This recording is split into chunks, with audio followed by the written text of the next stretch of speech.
Welcome to another episode of the English Blog, a blog of English teachers by English teachers for English teachers. I'm PJ. I'm Christine. And I'm Sarah. You guys are watching Season 5, Episode 5, all about teaching methodologies. Today we'll be talking about methodologies such as the direct method, the communicative approach, task-based language teaching.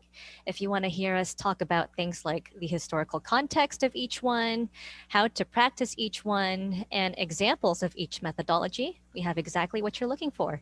Stay tuned till the very end because we have a lot of exciting information and updates to share with you guys.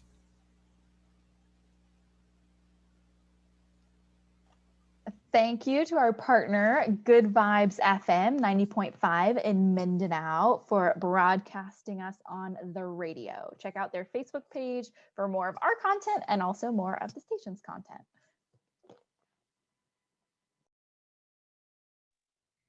The first method we're going to discuss today is the direct method, and our resident expert for this particular method is going to be Sarah. Sarah, please do tell us a little bit about the direct method.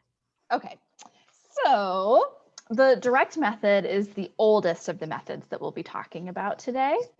And it originated at the turn of the 20th century. And it's very reactionary to the grammar translation method. So originally in the past, languages were taught through grammar tables, through translating from the target language into your mother tongue and vice versa.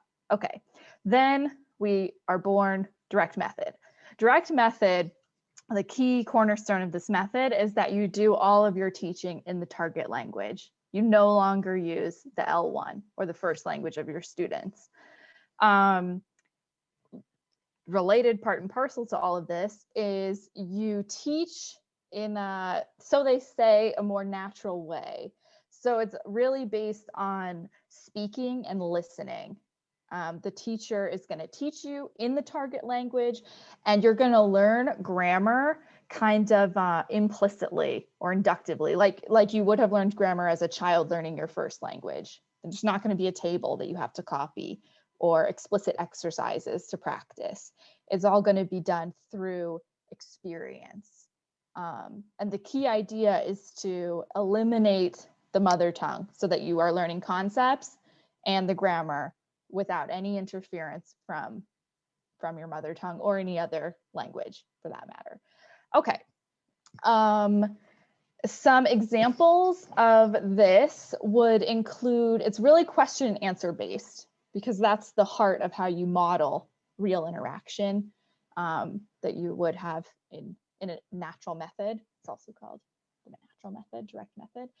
So you have a lot of question and answer with the teacher asking questions, students giving answers, teacher prompting students to ask questions, teacher responding, lots of repetition, that kind of thing. It's very, very speaking and listening based, as well as pronunciation. There's a big focus on correct native pronunciation.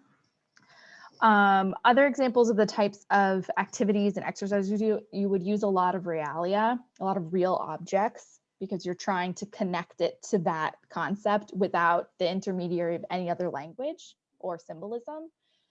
A lot of dictation as well, rather than translation, going from the spoken to the written. We'll talk more about the pros and cons later, but obviously this method is very, very dependent on the skill of the teacher because all of the information is coming from them. You'll only get the accent that your teacher has. So you will learn that type of English. And also it can be a little bit, it's really listening and speaking based. So it's a little bit slower of a method for learning how to write and even how to read a little bit. If you're familiar with the Berlitz Method, Berlitz is a version of the direct method where they teach you everything in the target language. There's no grammar tables, and it really tries to be as natural as possible.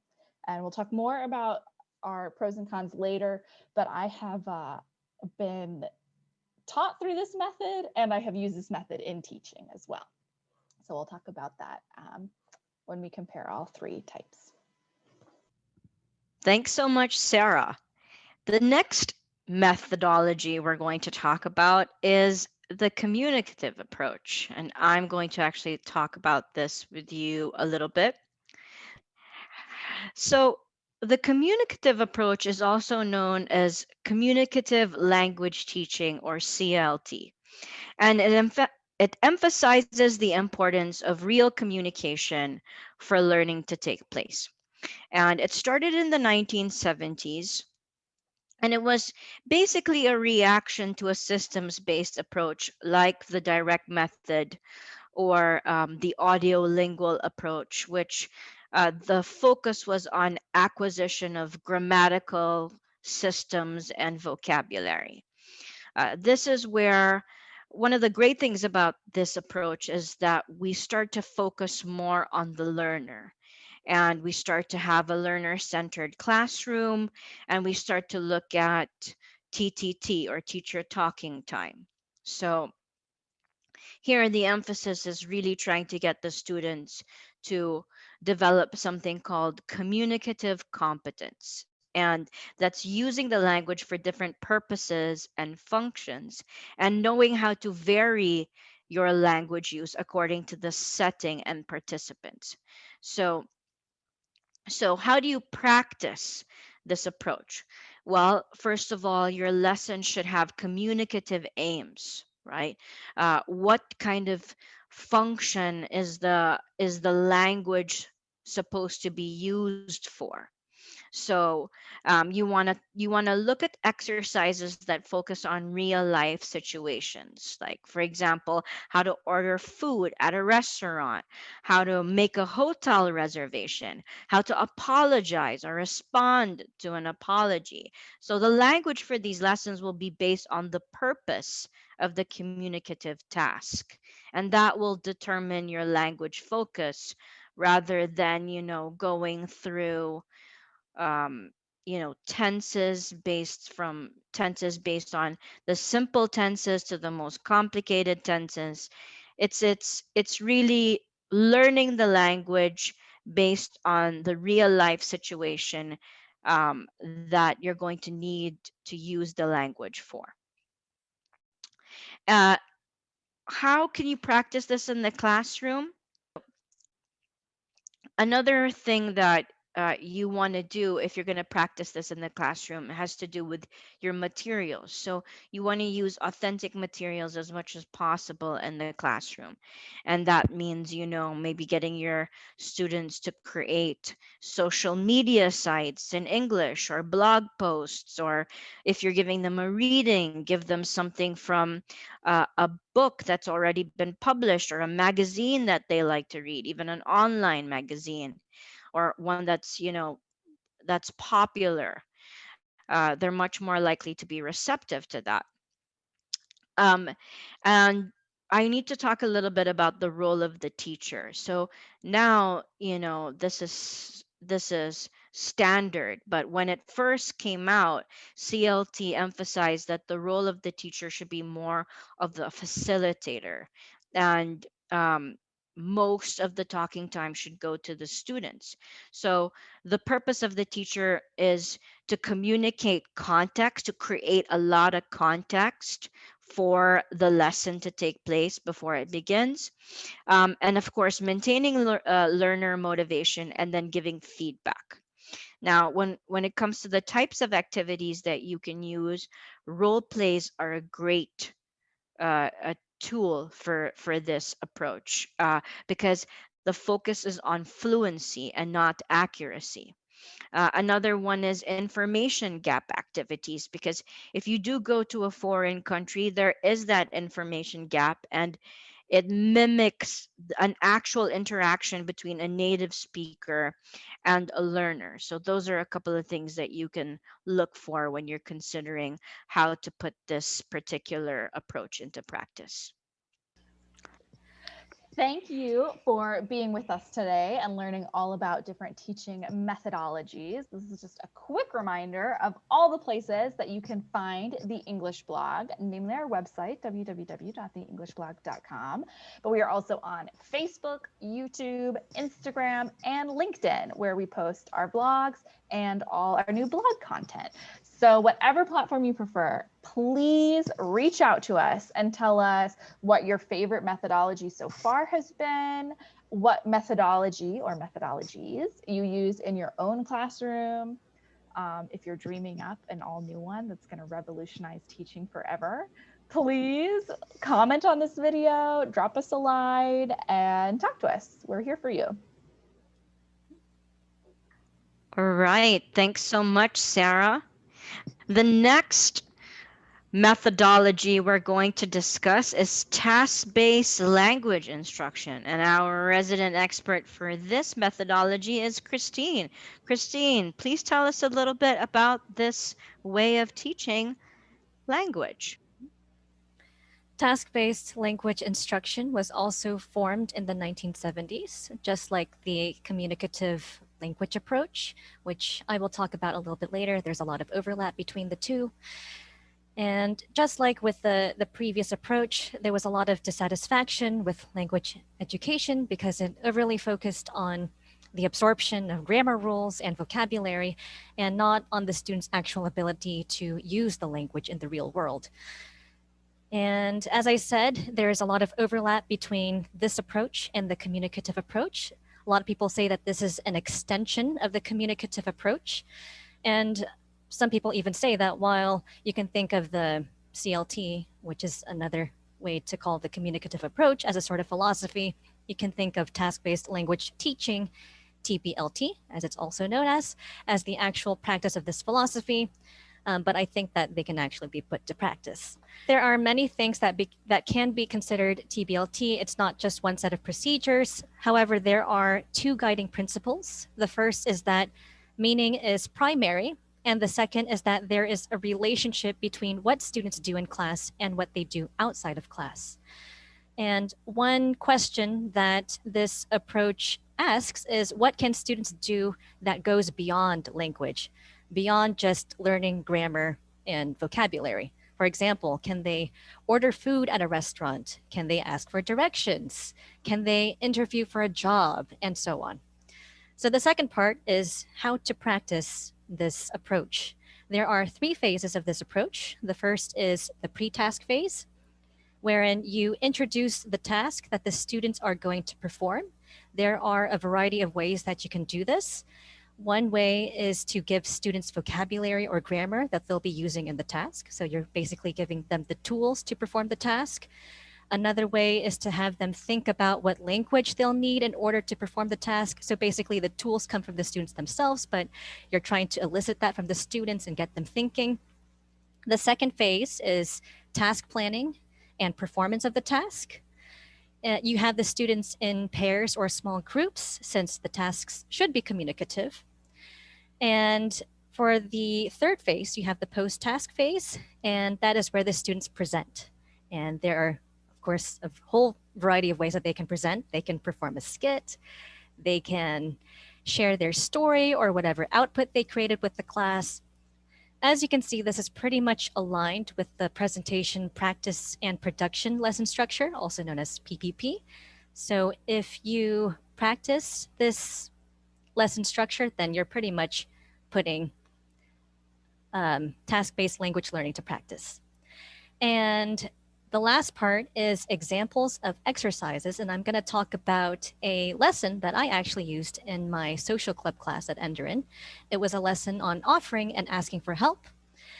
And for the pre-task phase, I showed my students a film English video from filmenglish.com where a man is helping various people in different ways. For example, he's taking out the trash, he's getting someone a birthday cake, he's holding an umbrella for someone in the rain, random things like that. And after watching the video, I elicited phrases and vocabulary from the video. I asked the students what was said in the video from the helper and from the people being helped. And they had to get phrases and vocabulary involving asking for and offering help and expressing thanks. For the second phase, the task planning and performance phase, I put the students in pairs or small groups and I had them practice asking for and offering help using what I elicited from the pre task phase. And they also did various things, like one person was the helper and another person was being helped. For the third phase, the post task phase, I had the class combine their skits into one skit and perform their combined skit in different classrooms in front of other students. One student in the skit was designated as the helper, and he had to ask all his classmates in the skit if he could help them.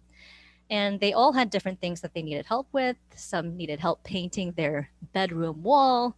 Others needed help picking up tennis balls at a tennis court. Super random, but very fun and interesting. One needed help taking out the trash. So, in addition to using the phrases and vocabulary from the pre task phase, they all had to physically act out the roles, like the ones that I mentioned, which made the task really fun and entertaining. And as you can see, task based language learning involves role playing, or at least in my case, it involved role playing real life scenarios.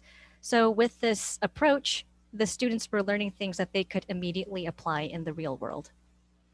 And that is task based teaching in a nutshell. Thanks so much, Christine. Now, the next thing we're going to do is we're going to discuss the pros and cons of each approach.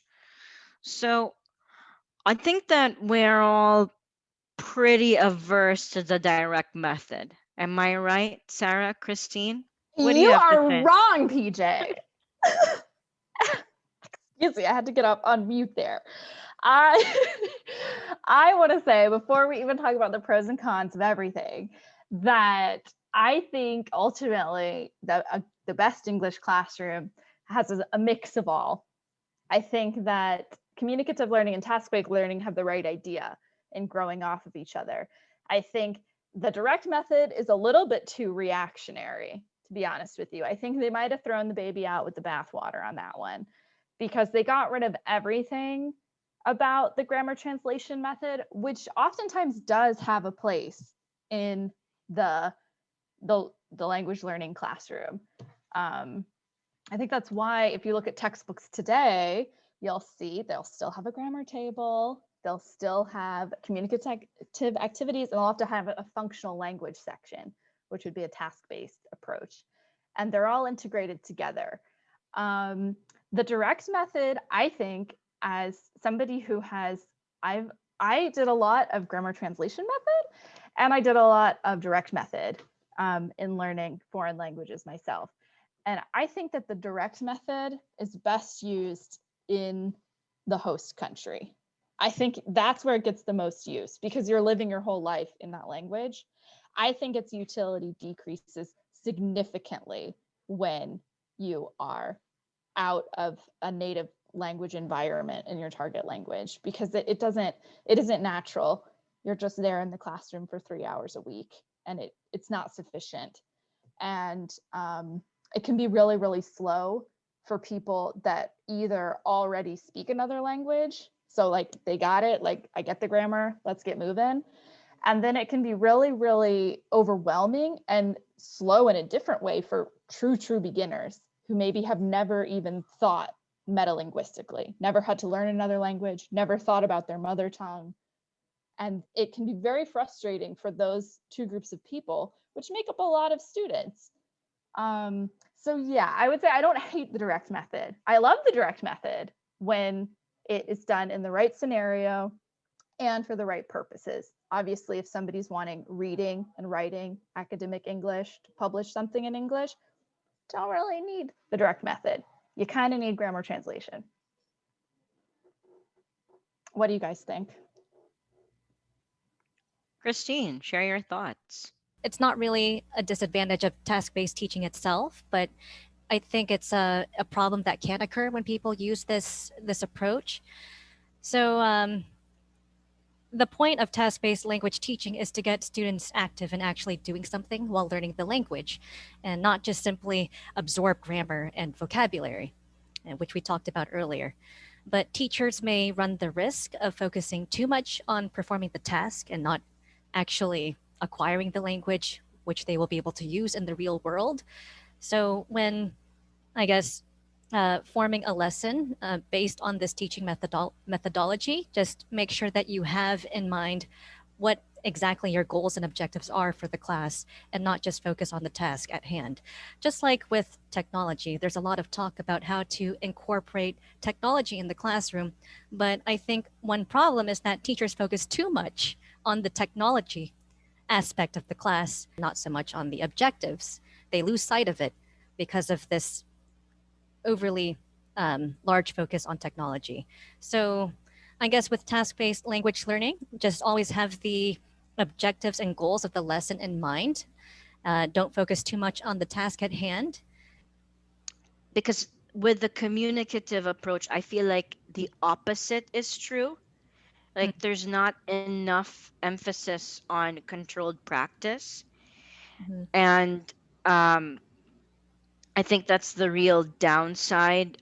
I think that students are that that if it's done poorly, students are expected to go from A to Z really quickly, and that controlled practice has its place in between. So it's not, I don't think it's enough to give students a few phrases or a few vocabulary items and just say, this is the situation, describe the situation, run with it. I think it can be fun. And I think that's the pro of because it's not, you can actually do a lot of communicative activities and the focus is not on accuracy, and there's a freedom to that as a learner. Like, oh, I don't have to worry about if I don't do this grammar perfectly, or if I don't say the pronunciation of this vocabulary right. But I've seen it done it poorly. I've done it poorly. So I really think that there needs to be controlled practice before the communicative task is done, and that should be kept in mind. They should have a chance to practice the target language, and then the communicative task can be like the last thing that they do, similar to what Christine was saying as the last stage in PPP. That's where when you focus on the communicative uh, task or communicative competency. Yeah, I was thinking a lot of the same things. And yeah, I liked your answer because I think it helped me clarify my thoughts and my questions and my ideas. So yeah, I guess I have one thought, maybe, and one question, which is that yeah, I think like Christine said, and like PJ kind of alluded to, you have to be careful not to get wrapped up in the task and lose sight of the usage. And I think also you have to be very careful about what your tasks are, because when you introduce a task-based learning, you're asking somebody to do something primarily, then something in English. And depending on what you ask, that something, that task could be quite taxing itself, or they may not know how to do the task, even in their mother tongue. Or you may have chosen one that just is culturally inappropriate. That isn't, it might be a task where you're from, but it's not a task here. Or you're going to miss tasks. So yeah, I think it's important to remember that aspect, that when you're using a task to frame it, you're introducing all kinds of other sociocultural questions. Hmm. And then let me think. I had a good question, but now You also brought up something very interesting, which is that when you do design a task, you should be aware of the linguistic demands of the task vis-a-vis the level of the learner.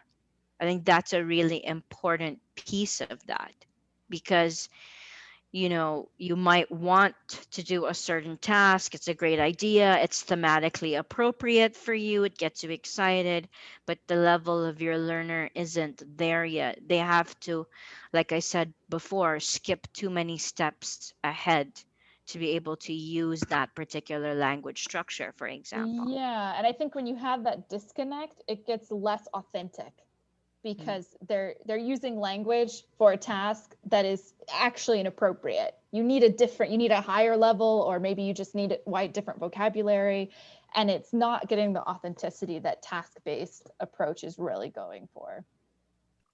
The the aesthetic responses of your students are just as important, and that might not be covered in a task-based learning type of structure.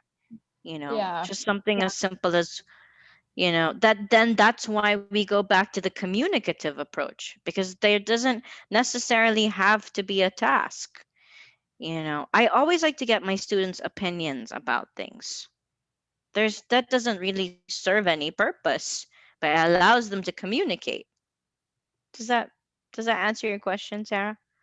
Yeah, Yeah, I think it because does. as much as I like the task-based approach, I don't think that it covers all your bases. Like, yeah, as PJ said, there are so many other things that don't really involve tasks, like expressing your emotions or something. Like, not Or everything even, involves. yeah, like learning pronunciation. I'm not sure how you could wrap that up in a task. A lot of this stuff has language learning has evolved to move away from rote learning. So rote meaning by repetitive practice, but I really feel like there is a place for repetitive practice. And if you do a course like the CELTA, that's still part of what they teach you. That you still do pronunciation drills or language drills as part of your class, and I think that that's absolutely necessary. And that's not a task, that's a drill. That's just practice, moving your mouth. When we talk about pronunciation, there's no task. You're learning how to move your mouth, your tongue, your teeth in a totally different way, and there needs to be a place for that as well. It cannot be just it cannot the focus cannot just be the transmission of meaning. It's not enough. It upsets my Virgo sensibilities.